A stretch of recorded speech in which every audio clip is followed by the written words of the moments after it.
राधा स्वामी जी, बाबा जी और हुजूर जी की प्यारी साध संगत जी, आज के सत्संग में हम उस रूहानी रहस्य को जानेंगे जो कोई 1% लोग ही जानते हैं। दशम द्वार के बाद महाशून्य को पार करने पर इतना तेज खिंचाव क्यों होता है? क्या कोई अज्ञात शक्ति हमें बुला रही है? बहुत से साधकों के मन में यह सवाल आता है कि क्या दशम द्वार के बाद सब कुछ समाप्त हो जाता है, या इसके आगे भी कोई ऐसा रहस्य छिपा है जिसे बहुत कम लोग जान पाते हैं। क्योंकि अक्सर साधक जैसे ही दशम द्वार का प्रकाश देखता है, नाद सुनता है, उसे लगता है कि अब यात्रा पूरी हो गई। लेकिन संत मत की गहराई कुछ और ही कहती है। असली रूहानी यात्रा यहाँ खत्म नहीं होती है। दशम द्वार के बाद आत्मा महाशून्य देश में प्रवेश करती है और वहां उसे अंत में एक तेज खिंचाव महसूस होता है और आत्मा एक गुफा की तरफ खींची चली जाती है, जिसे भंवर गुफा कहते हैं। संगत जी, जब आत्मा उस द्वार को पार करके महाशून्य में प्रवेश करती है, महाशून्य एक ऐसा क्षेत्र जहां ना प्रकाश का सहारा होता है, ना ध्वनि का, बस एक गहरा, अथाह, असीम मौन। ऐसा मौन जिसमें मन की अंतिम परतें भी खुलने लगती हैं। यहाँ आत्मा को ऐसा अनुभव होता है मानो वह खुद को खो रही है, जैसे उसकी पहचान, उसका मैं, उसका अस्तित्व धीरे धीरे विलीन हो रहा हो। यही वह स्थान है जहाँ साधक की सबसे बड़ी परीक्षा होती है, क्योंकि यहाँ कोई पकड़ नहीं होती, कोई सहारा नहीं, केवल समर्पण।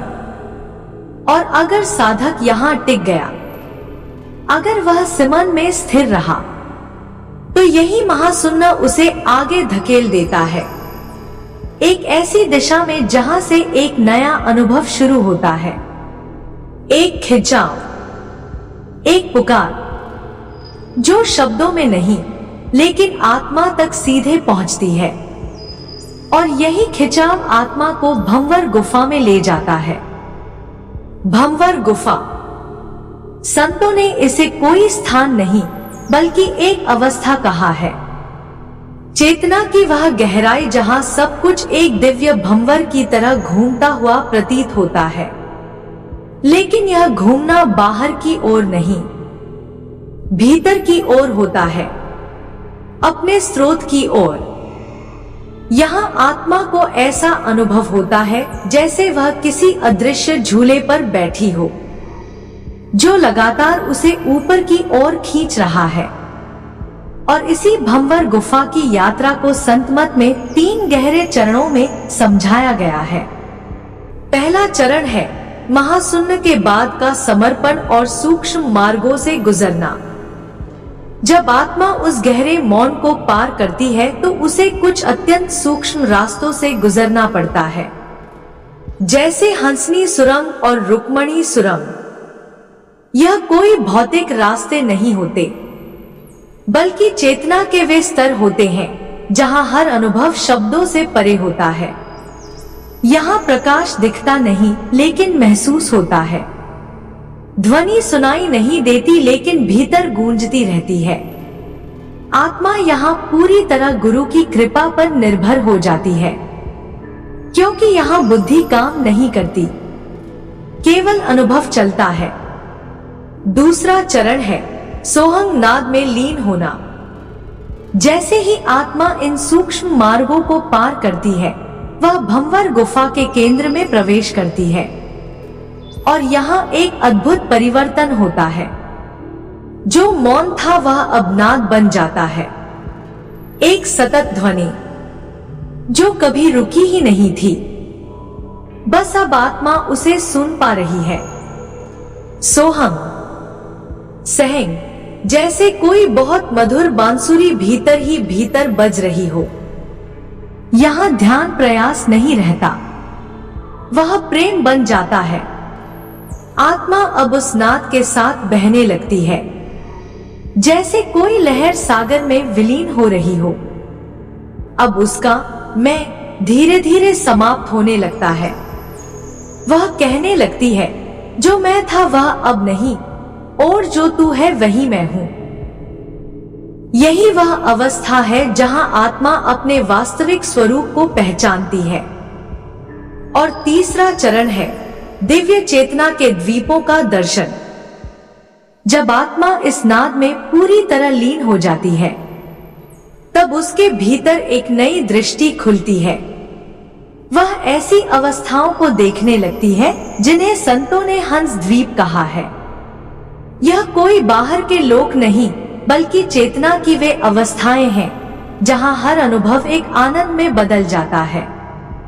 जैसे हर विचार अब प्रकाश बन गया हो, हर भावना सुगंध बन गई हो, और हर क्षण एक गहरी शांति में डूबा हो।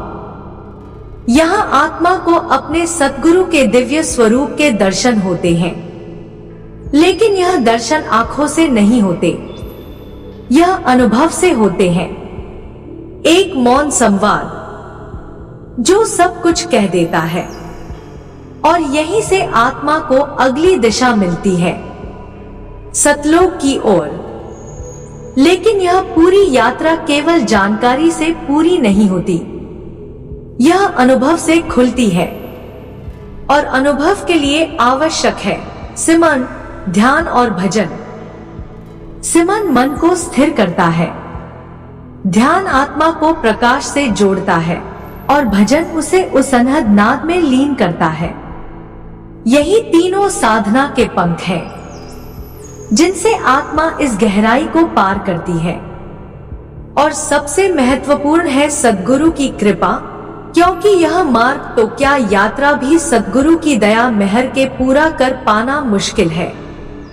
यह मार्ग आंखों से नहीं देखा जाता, यह भीतर से खुलता है। और जब भीतर अंधेरा हो, तब सद्गुरु ही एक प्रकाश बनकर रास्ता दिखाते हैं। प्रिय साधकों, भंवर गुफा की यह यात्रा कोई कल्पना नहीं, यह आत्मा का वास्तविक मार्ग है। एक ऐसा मार्ग जो हर किसी के भीतर मौजूद है, बस उसे पहचानने की देर है। अगर कभी आपको भी ऐसा लगे कि कोई आपको भीतर की ओर बुला रहा है, कि इस संसार से परे कुछ और है, तो समझ लीजिए वह पुकार उसी दिशा से आ रही है जहां आपका असली घर है। अब बस एक कदम बढ़ाना है, थोड़ा समय देना है, और उस नाद को सुनना है जो हमेशा से आपके भीतर बज रहा है। इसी विचार के साथ आज की चर्चा को यहीं विराम देते हैं। वीडियो पसंद आए तो एक लाइक जरूर करें। आपका यह एक लाइक संतमत से जुड़ी अनमोल जानकारी आप तक पहुंचाने की प्रेरणा देता है। अगर वीडियो से संबंधित कोई भी सवाल हो तो कमेंट बॉक्स में पूछ सकते हैं। राधा स्वामी जी।